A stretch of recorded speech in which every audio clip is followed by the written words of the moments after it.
Okay, so this is part 2 of section 4.1, right? So we're still finding antiderivatives. So here's the first question, the first example. So if f prime of x, right, so the derivative of f is equal to 6x squared minus 14x plus 4, and f of 0 is equal to 11, we want to find the original function f of x, right? So again, we are given the derivative, right? And we want to find the original function.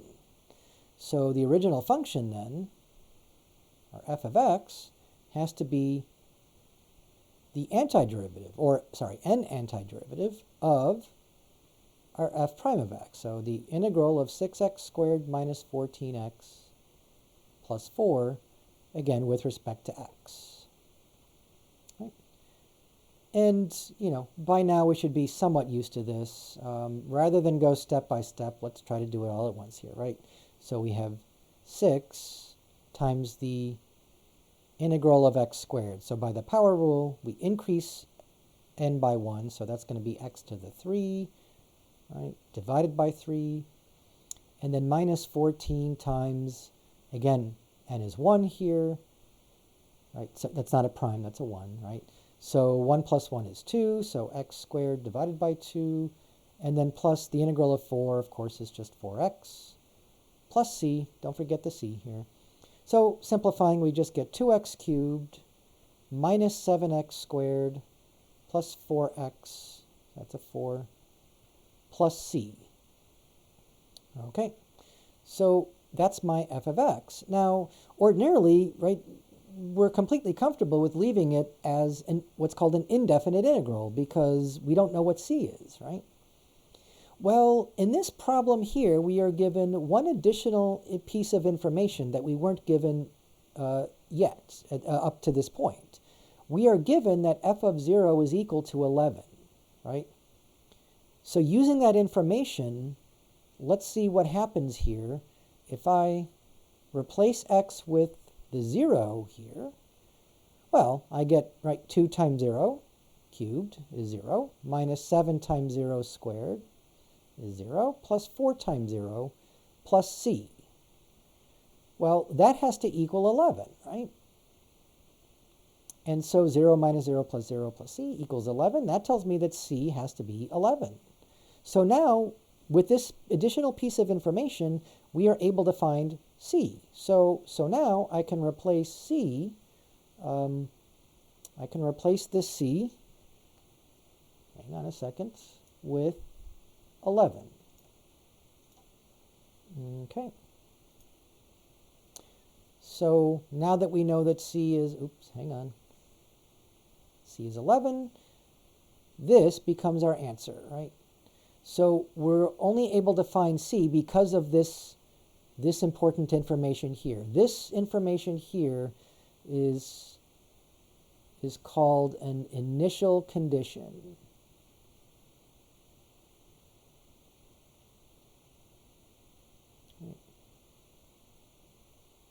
It's called an initial condition, right? So initial meaning what happens when x is 0, although it doesn't have to be true that x equals 0.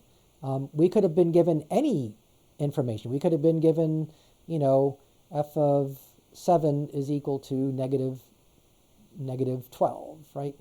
Now that would probably give us a different c, a different value for c, but it's still an initial condition. So it doesn't necessarily mean that x is 0, although that's typically what happens. But it doesn't have to be, right? Right. So yes, when you have that initial condition, you should use that to find the value of c, and then replace that in the function. Okay, so there's an example of that. Let's do one more of these. So example 2.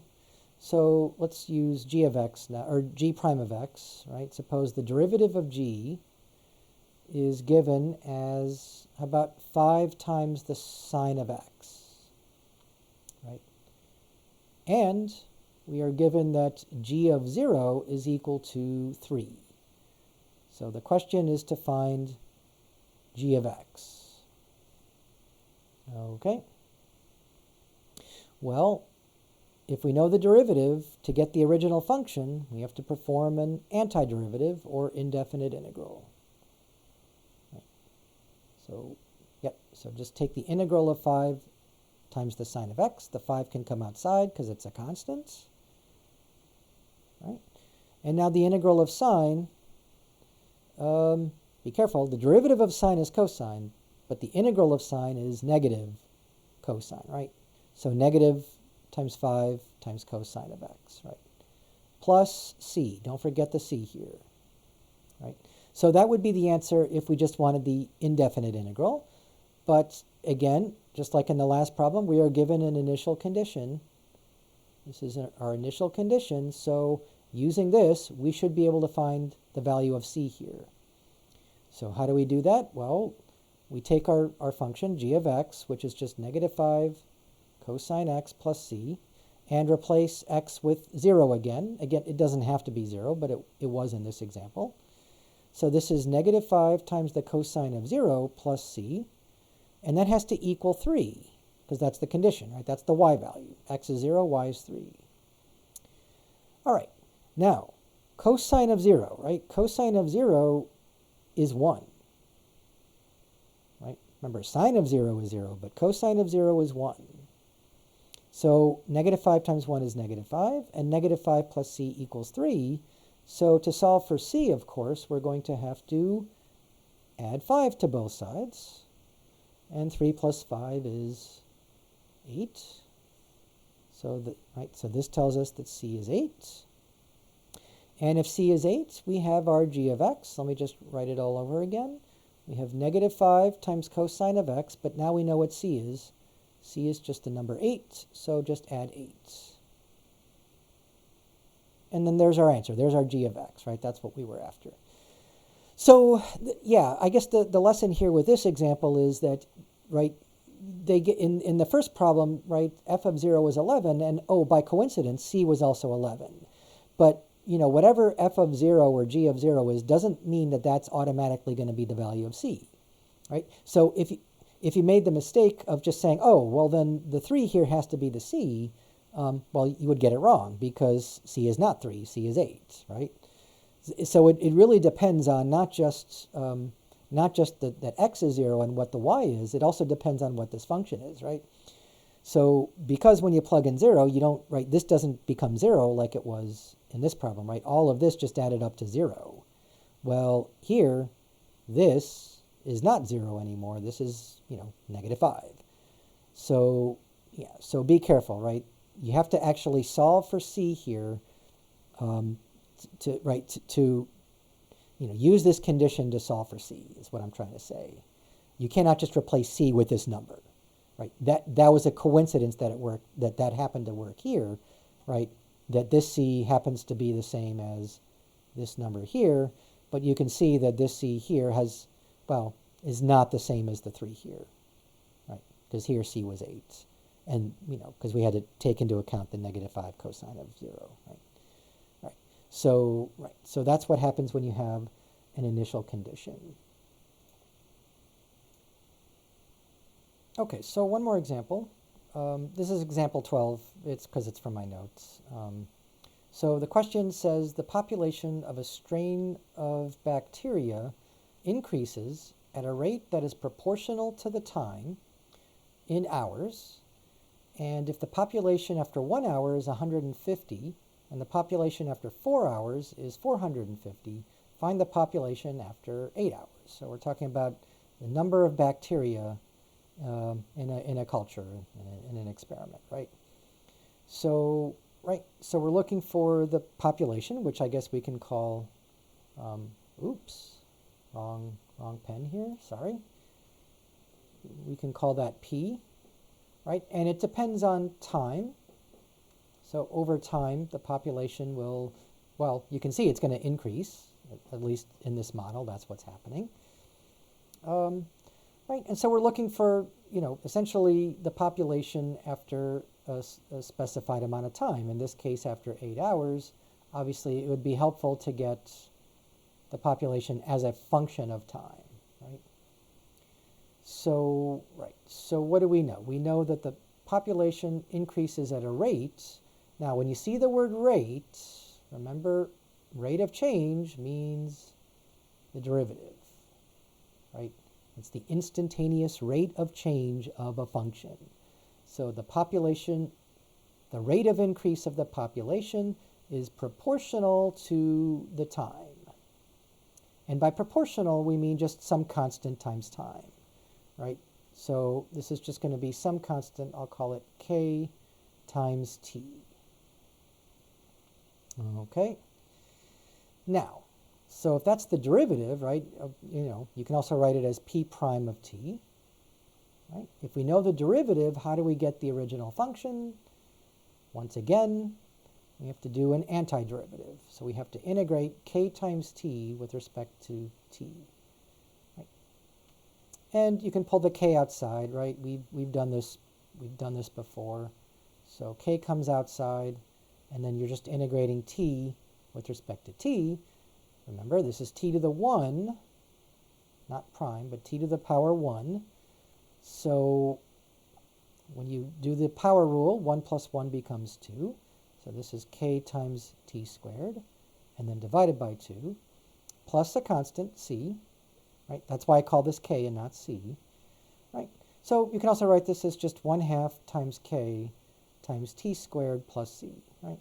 So that's our population, right? That's our, now we have, oh, I'm sorry, not that. We have our function for the population. It's 1/2 times k times t squared plus c. Now, you can see the problem here. We can't just plug in 8 to get our answer because it'll, we'll still have a k and a c in our answer, right? We can't have that here. So before we can answer this question, we have to be able to find both the k and the c, right? And here's how we're going to do that, right? We haven't used this information yet. If the population after 1 hour is 150, right?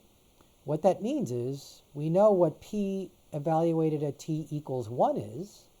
It's 150, right? This is our initial condition, right? They just gave that to us in words. Initial condition, right? After 1 hour, t is 1, the population is 150. So let's see what happens when we plug that into this. Well, we get 1/2 times k times 1 squared plus c equals 150, right? So 1/2 k times 1 is just 1/2 k. So 1/2 times k plus c is equal to 150. Now, that doesn't seem very helpful because we can't find k and we can't find c just using this one equation. So that's true. We can't just use that one equation here. However, notice that they actually give us this other condition that the population after 4 hours is 450. Right? So that's this condition here. When t is 4 for 4 hours, we have 450 bacteria. Right? So this is a second initial condition, right? And maybe the word initial is not right here because this is 4 hours later, but it's still a condition. And we can use this, we can plug 4 into this. So let's do that now. This is going to be 1/2 times k times 4 squared plus c equals 450. Right? So 4 squared is 16. 16 divided by 2 is 8. So we get 8 times k plus c equals 150. And again, this condition alone doesn't help us find k or c. However, using both of these equations, using them both together here, in fact, let me just rewrite it. 1/2 k plus c equals, well, maybe I'll write this as k divided by 2. So, sorry, k over 2 plus c equals 150. And 8 times k plus c equals 450. Oh, that's a 4 here, sorry. 450, right? So now we have two equations, a system of two equations in two variables. And you know how to solve those. Way back in your algebra days, you learned a whole host of techniques for solving a system of two equations in two variables. And in fact, it's a linear system, right? So the way I would do it is use the addition method. You're going to, well, before you add the two equations, you want to multiply one of these by -1. Or if you're careful about it, you can subtract the two equations.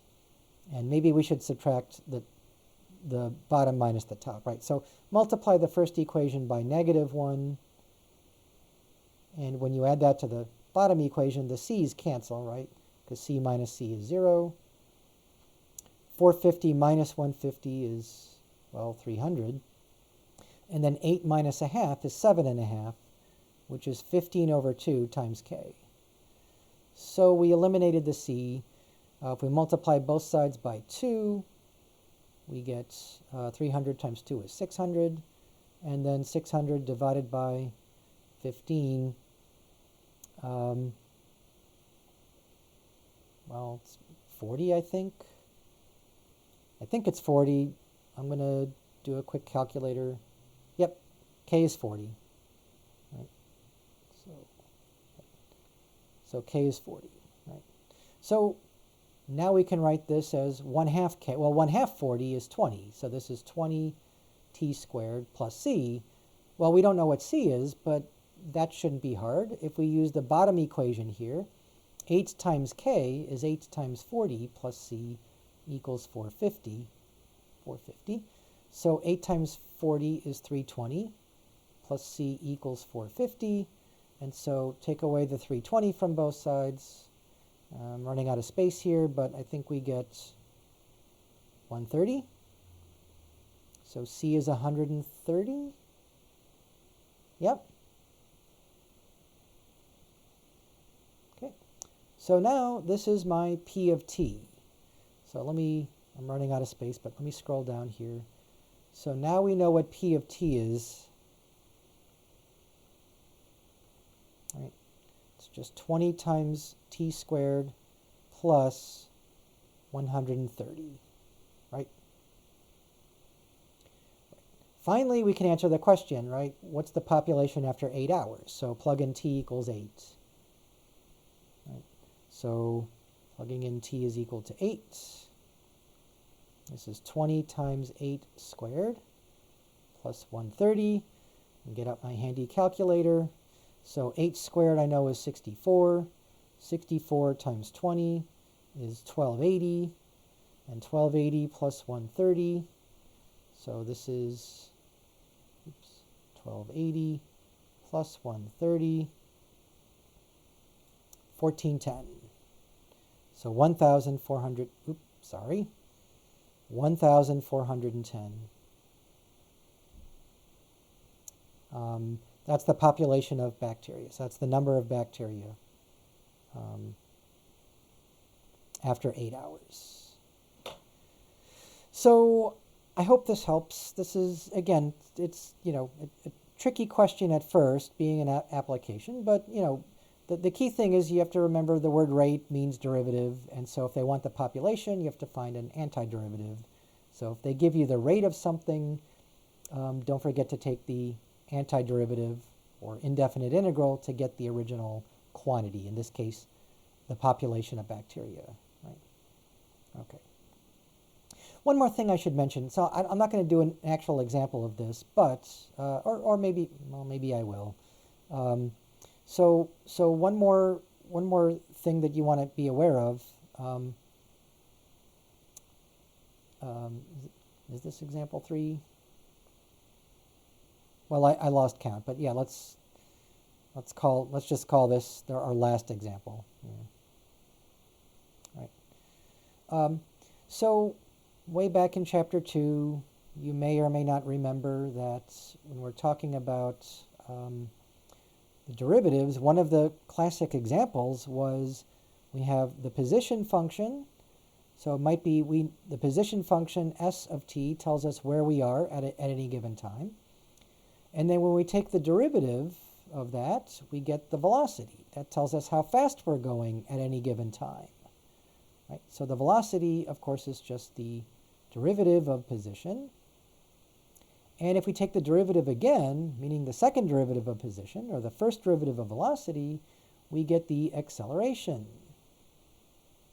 Right? So acceleration, which we can call a, is the first derivative of the velocity or the second derivative of the position. Okay, so that's if you know the derivatives, right? But now we're going backwards. So if you have the acceleration and you want the velocity, you have to take the antiderivative, the indefinite integral. Likewise, if you have the velocity and you want the position, you have to take another integral, right? The antiderivative. Okay, so here's an example that might come up. Suppose you know the velocity, so you're given the velocity as a function.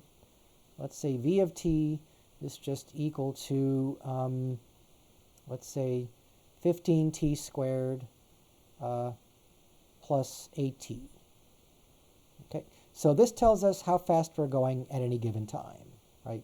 Let's say we're in meters per second, right? So distance is in meters and t is in seconds. Okay, and so the question, right, so we're given this, and we're given that the position at, let's say, time t equals 2 is equal to 10, right? And that'll be 10 meters. So 2 seconds after we start the clock, we're already at position 10 meters, okay? All right, so knowing that, we want to find the position s of t. Right? So in other words, where are we at any given time? Okay. Well, if you know the velocity and you want the position, you're not going to take the derivative, right? If you take the derivative of the velocity, that's going to give you the acceleration. And this question has nothing to do with acceleration. Well, you can find the acceleration. You should know how to do that. Just take the derivative. But that wasn't the question, right? So this is in meters per second squared. This is the acceleration. We want the position. We want to go the other way, right? So that means to get the position, we have to do, sorry, that's an S, not a 5. Let me try that again. So we want to find the position function, right? S of t. So to do that, we have to integrate the velocity. Okay. So we're doing the integral of 15t squared plus 8 times t with respect to t. Okay. So I'll give you a few seconds to think about this, because this is one that once you get used to it, just like with derivatives, it should go pretty quick.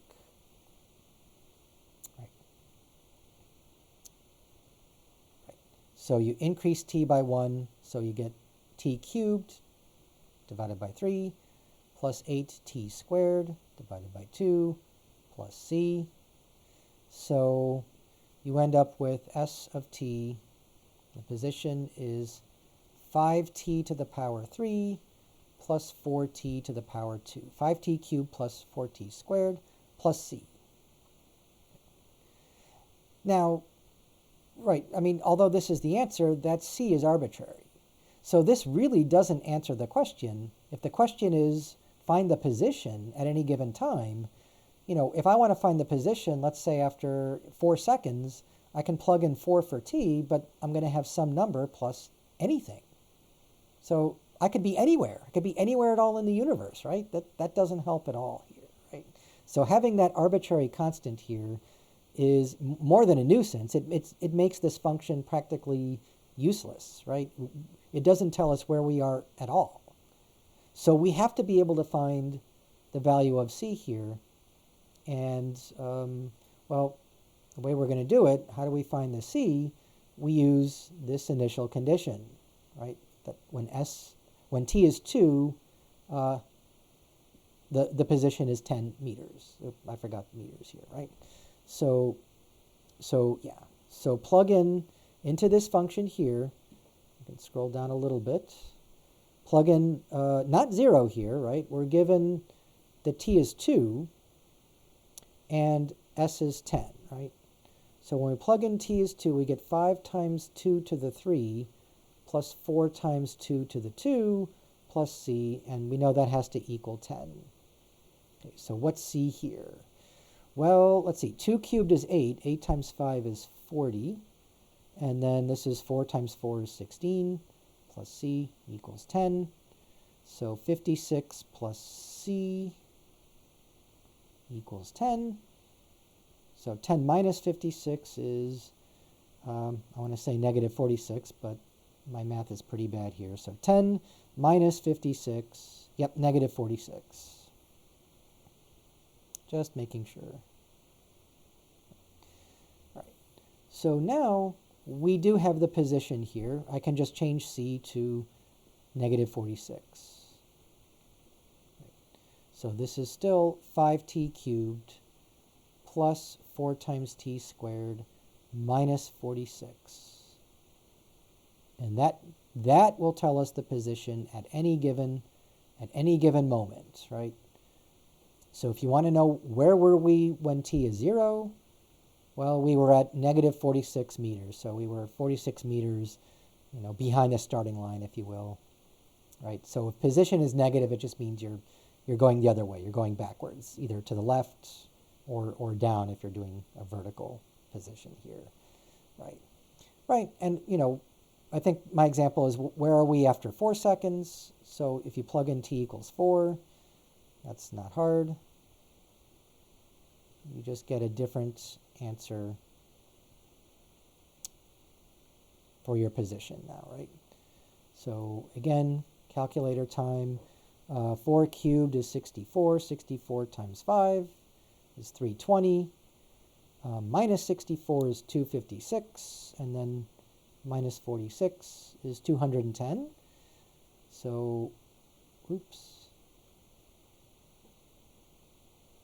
So then we would get 210 meters if that were the question. Here we just wanted the position as a function of time, and so that's the answer we wanted here. But in other problems they can ask you, okay, now that you have the position function, find the position after 4 seconds, and that's just evaluating the position function at any given time. So I hope that helps for applications to indefinite integrals. So just remember that, right, if you're given the velocity, you have to find the position, you do an antiderivative.